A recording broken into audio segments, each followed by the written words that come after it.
Je sais très bien qu'il y a le groupe africain qui est là, qui parle d'une seule même voix. C'est le seul groupe régional qui arrive à faire cela. Donc les 53 pays africains, ou les 54 si on compte le Sud-Soudan, le Soudan du Sud, parlent d'une même et seule voix. Et c'est un message très puissant que l'on envoie. Ce groupe-là ensuite est contenu au sein d'un groupe plus large, d'environ 130 pays à peu près. Et ce groupe-là, en fait, c'est un groupe qu'on appelle le groupe des 77 et de la Chine, qui est un groupe qui, aujourd'hui, en terre africaine, regarde vers le groupe africain pour voir quelles sont les positions qui pourront aboutir, quelles sont les positions auxquelles l'Afrique tient énormément, car ces pays-là sont prêts à faire montre de solidarité et à pousser pour un accord qui soit positif et bénéfique pour l'Afrique.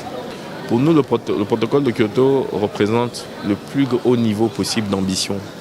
Et c'est quelque chose que l'on tient, que l'on a, quelque chose de concret.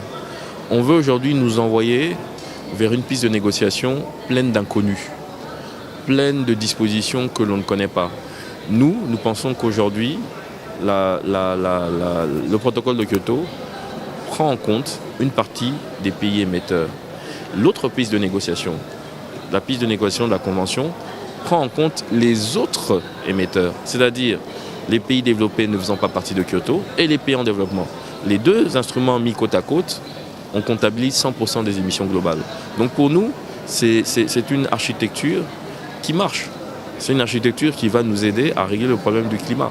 Donc aujourd'hui, on ne comprend pas pourquoi les pays développés veulent tuer le protocole de Kyoto, veulent qu'on aille dans un seul instrument juridiquement contraignant pour nous tous, qui pourra effacer certains des acquis que nous avons obtenus au fil des années, tels que la responsabilité commune mais différenciée, les capacités respectives des différents pays et la responsabilité historique de ce problème du changement climatique. Donc pour nous, nous pensons que ce qui est sur la table en ce moment est quelque chose qui marche.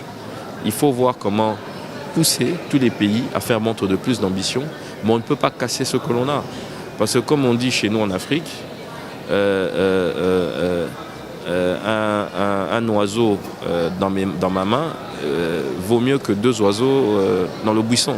Donc pour nous, ce que l'on a est quelque chose de concret qui marche. Ne cassons pas cela pour aller explorer d'autres choses qui nous emmèneront vers des terres inconnues.